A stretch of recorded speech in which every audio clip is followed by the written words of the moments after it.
लालू यादव का राजनीतिक पारी का अंत। 1997 में आरजेडी का गठन हुआ था। तब से अभी तक आरजेडी का अध्यक्ष लालू प्रसाद यादव ही थे। बट आज का दिन आरजेडी के लिए ऐतिहासिक होगा और आरजेडी को एक नया चेहरा मिला, जिसका अध्यक्ष तेजस्वी यादव लालू प्रसाद यादव के छोटे बेटे को बनाया गया है।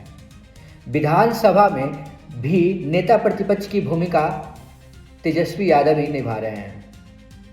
मैं आपको बता दूं, लालू परिवार में कलह और लालू प्रसाद यादव के स्वास्थ्य कारणों के कारण लालू प्रसाद यादव कार्यकारी अध्यक्ष से अब अपने आप को अलग कर लिया है और अब तेजस्वी यादव कार्यकारी अध्यक्ष की भूमिका निभाएंगे।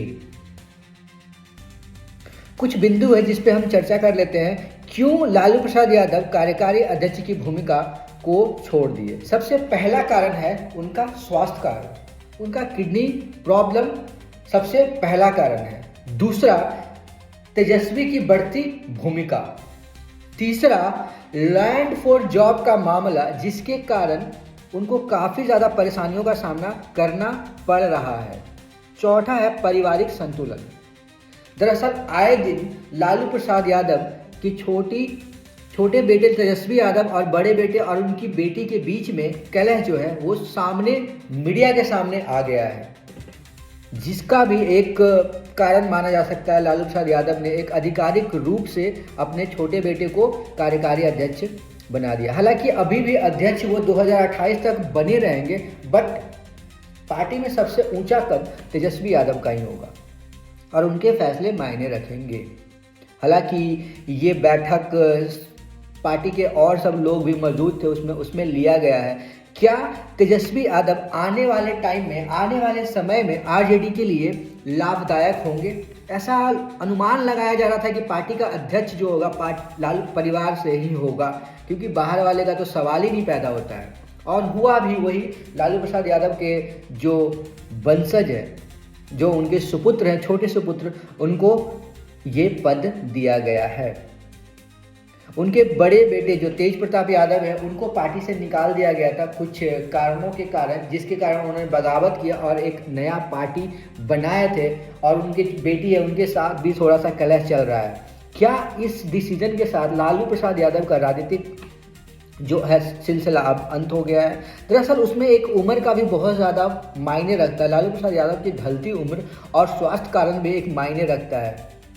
जो पकड़ लालू प्रसाद यादव जी का पर्सनली, जो उनके बोली के हिसाब से था, जो भाषा के अनुसार से बिहार के लोगों से जो कांटेक्ट था, अब वो स्वास्थ्य कारणों के चक्कर में अब वो जुगलबंदी नहीं कर पाते हैं,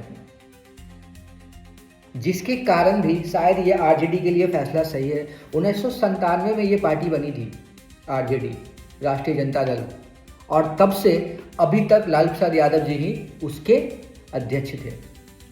हालांकि इसके लिए राबड़ी देवी जी को भी संपर्क किया गया था, बट उन्होंने मना कर दिया। हालांकि सही है, तेजस्वी यादव की बढ़ती लोकप्रियता भी ये मायने रखता है आरजेडी का अध्यक्ष, क्योंकि तेजस्वी यादव पिछला इलेक्शन में उनके चेहरे पे ही लड़ा गया था। विपक्ष के नेता के तौर पे, गठबंधन के जो नेता थे उन्हीं के तौर पे लड़ा गया था। हालांकि चुनाव में करारी हार मिला, बट ये तो चुनाव है, हार जीत का तो होते रहता है। बट शायद आने वाले टाइम में तेजस्वी यादव का सही होगा, या उनका पकड़ जो होगा जनता के बीच जाने से या विपक्ष का आवाज़ उठाने से, शायद आने वाले टाइम में तेजस्वी यादव को ये बेनिफिट होगा। ये जरूरी भी था लालू परिवार के लिए और आरजेडी के लिए भी जरूरी था, क्योंकि एक पार्टिकुलर, जिसको बोलते हैं ना, एक कंफर्म या अध्यक्ष, एक किसी भी नेता के पास एक पावर होना चाहिए।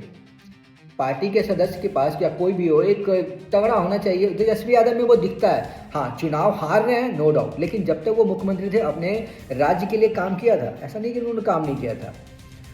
तो आज से लालू प्रसाद यादव के राजनीतिक कैरियर ना के बराबर। अब 2028 तक तो अध्यक्ष थे वो हैं, बट अध्यक्ष की भूमिका कितना निभाएंगे कितना नहीं, वो तो आने वाला वक्त ही बताएगा। और हालांकि पकड़ तो बिहार में अभी भी आरजेडी का है, ऐसा नहीं है कि आरजेडी का नहीं है, पकड़ है आरजेडी का। कुछ क्षेत्रों में तो आरजेडी को ही वोट मिलता है। बट क्या ये जो चाल चला गया है, क्या ये जो आरजेडी के लिए जो ये चाल चला गया ये आने वाले टाइम में आरजेडी के लिए सही होगा वो तो वक्त ही बताएगा।